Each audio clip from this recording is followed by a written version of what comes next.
Omukorogo gwibira office y'ekitongole Electoral Commission omuri Kamukozi Division kandi ebyomebi nibimanywa nka Biometric Voter Verification System. Omukorogo gwiciro omwezi wa RDC Wambara District Imekatera kandi Georgina Tumusime omwezi wa District Registrar Wambara District niwayebera ebembiro kushomisoko. It has helped him tell him that he's not of Mbarara District. It has helped him tell him that he has finished voting. And for those who have voted, it has given them the opportunity to only vote once, and those others, it has made them it has avoided impersonation. It has verified everybody. So I would say that the machine is officially working. Those are my areas.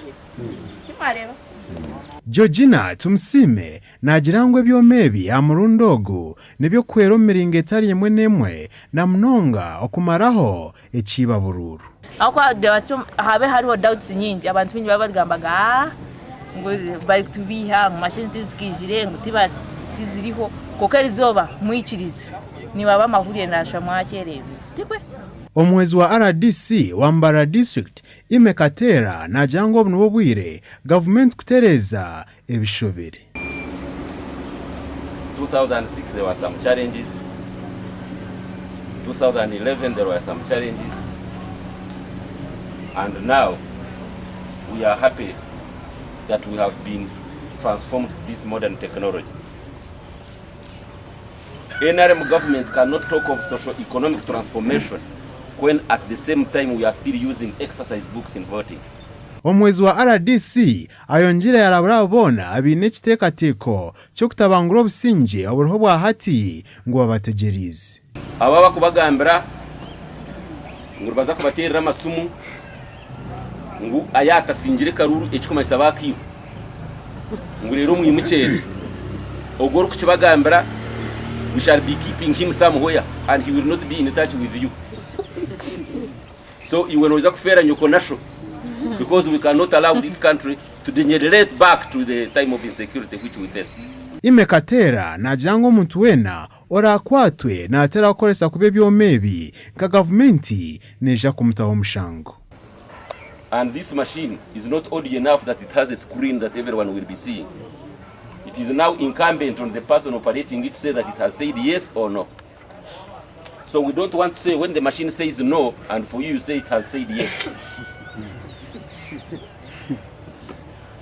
And I want to assure you as government,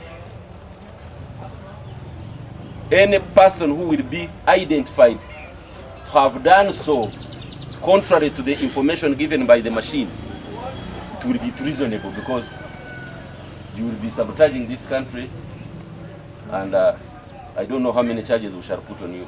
Ibyo mebera base tuyambaje kubasa ku connectinga jo bururu hatari muzubona.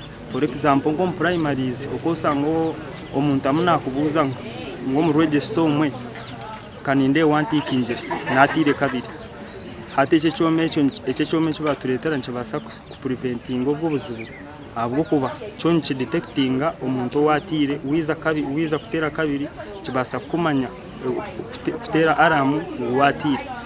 Ono hozo kwiriya gahanganya government bagira abantu amakosa ya mashini zizi kiyambe kuparatinga kurungi kugira ngo abantu batatira karuru muri kurengarwa. Abekitongole Electoral Commission hati basigaza kubangura abantu abarakoze byomebi kandi bashabura umuntu kwatansa n'ekitongole kureba ngo akaruru ke2016 kaba ko businji. Abwa TV West Nsenyumo Gideon aho muri Mbarara.